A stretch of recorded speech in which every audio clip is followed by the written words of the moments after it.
Olá! Hoje vamos falar sobre química e desvendar o que é o átomo.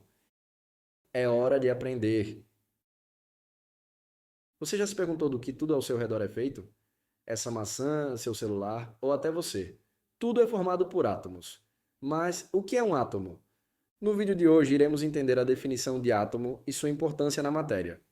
Conhecer a estrutura do átomo e suas partículas subatômicas. Compreender o comportamento dos elétrons em relação ao núcleo e explorar curiosidades sobre átomos e sua relação no universo. Definição de átomo. O átomo é a menor parte da matéria que mantém suas propriedades químicas. Ele é tão pequeno que não pode ser visto nem com um microscópio comum.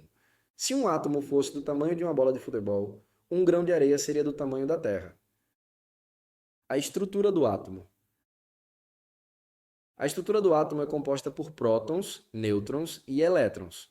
Elétrons, sendo a carga negativa, orbitam ao redor do núcleo em níveis de energia. Prótons, sendo a carga positiva, decidem quem é quem na tabela periódica. E os nêutrons, sem carga, mas ajudam a dar peso ao átomo. Por exemplo, temos o hidrogênio, que tem apenas um próton e um elétron. Agora iremos falar como os elétrons se comportam. Os elétrons orbitam o núcleo em níveis de energia, não podendo se movimentar em qualquer lugar ao redor do núcleo. Os elétrons não giram ao redor do núcleo de qualquer jeito. Eles ficam organizados em camadas ou níveis de energia. Cada nível tem um limite máximo de elétrons que pode conter. Primeiro nível, K até 2 elétrons. Segundo nível, L até 8 elétrons. Terceiro nível, M até 18 elétrons. Quarto nível, N até 32 elétrons. Assim por diante até chegar no sétimo nível, Q, tendo até 8 elétrons. Os elétrons se comportam como planetas girando ao redor do Sol, mas com regras muito específicas. O átomo ao longo dos anos. Modelo atômico de Dalton. O primeiro modelo atômico moderno, que foi criado em 1803, descrevia o átomo como uma esfera maciça, indivisível e indestrutível, como uma bola de bilhar. Dalton afirmava que cada elemento era formado por átomos de um único tipo e que as reações químicas eram combinações entre eles. Dalton explicaria a água como um composto formado por átomos de hidrogênio e oxigênio em proporção fixa. Ele acreditava que cada elemento tinha um único tipo de átomo e que as reações químicas eram combinações entre eles. Inicialmente propôs a fórmula HO, mas mesmo estando errado, sua teoria foi fundamental para a química moderna. Modelo atômico de Thomson. Em 1897, Thomson descobriu os elétrons e propôs o modelo do pudim de passas, onde o átomo seria uma esfera de carga positiva, com elétrons embutidos, distribuídos como passas em um pudim. Esse modelo mostrou que o átomo não era indivisível, mas ainda não explicava sua estrutura exata. Sua teoria surgiu a partir de experimentos com raios catódicos, que revelaram a existência de partículas carregadas negativamente. Para manter a neutralidade do átomo, ele sugeriu que a carga positiva se distribuía uniformemente, equilibrando os elétrons. Modelo atômico de Rutherford. Em 1911, Rutherford fez o experimento da lâmina de ouro e concluiu que o átomo tinha um núcleo pequeno, denso e positivo, com elétrons orbitando ao redor dele. Isso derrubou o modelo de Thomson e introduziu a ideia de um espaço vazio dentro do átomo, semelhante a um sistema solar em miniatura. No experimento, ele bombardeou uma fina lâmina de ouro com partículas alfa e observou que a maioria atravessava sem desvio, enquanto algumas eram desviadas ou refletidas. Isso indicava que o átomo era majoritariamente vazio, com um núcleo central positivo que concentrava quase toda a sua massa. Modelo atômico de Bohr.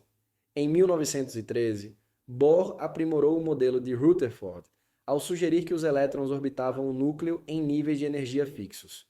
Ele propôs que os elétrons não podiam ocupar qualquer órbita, mas sim camadas específicas, e que eles poderiam pular entre essas camadas ao absorver ou emitir energia em quantidades quantizadas. Essa ideia ajudou a explicar os espectros atômicos observados nos experimentos, onde os átomos emitem ou absorvem luz em comprimentos de onda específicos. O modelo de Bohr também mostrou que a energia de cada órbita era discreta, resolvendo o problema do modelo de Rutherford, que não explicava por que os elétrons não caíam no núcleo. Modelo atômico quântico.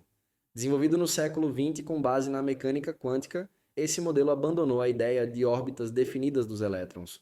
Em vez disso, os elétrons são descritos como nuvens de probabilidade ao redor do núcleo, chamadas orbitais, que representam as regiões onde é mais provável encontrá-los. Essas orbitais têm formas e tamanhos variados, dependendo da energia dos elétrons, e são divididas em diferentes níveis de energia e subníveis. O modelo quântico também introduziu o princípio da incerteza de Heisenberg, que afirma que não é possível determinar simultaneamente a posição exata e a velocidade de um elétron. Esse modelo é o mais aceito atualmente. O modelo atômico quântico não é tão conhecido pelo público em geral porque é mais complexo e abstrato do que os modelos anteriores, especialmente os de Rutherford e Bohr, que são mais fáceis de visualizar e entender. Enquanto os modelos de Rutherford e Bohr descrevem os elétrons como partículas em órbitas bem definidas ao redor do núcleo, o modelo quântico envolve conceitos como probabilidade e incerteza, que são mais difíceis de representar de maneira intuitiva. Além disso, o modelo quântico exige conhecimentos mais avançados de física, como a mecânica quântica e o princípio da incerteza, tornando-o menos acessível para o público em geral. Curiosidades sobre átomos. 99% do átomo é espaço vazio.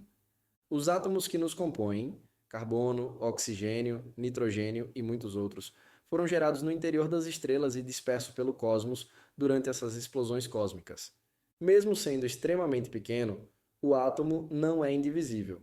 Experimentos mostram que podemos dividi-lo e liberar uma grande quantidade de energia, como ocorre na fissão nuclear. Fissão nuclear é a divisão do átomo. Ocorre quando o núcleo de um átomo pesado, como o urânio, se divide em dois ou mais núcleos menores. Esse processo libera uma grande quantidade de energia. É a reação que acontece em um reator nuclear ou na bomba atômica. A fissão nuclear é controlada em usinas nucleares para gerar eletricidade. Fusão nuclear é a união dos átomos. Ela ocorre quando dois núcleos leves, como os de hidrogênio, se juntam para formar um núcleo mais pesado. A fusão nuclear libera ainda mais energia do que a fissão nuclear. A fusão nuclear é o processo que acontece no Sol e em estrelas. A fusão nuclear é muito difícil de controlar aqui na Terra, mas é promissora para gerar energia limpa no futuro. Se gostou e quer mais vídeos como esse, curta, se inscreva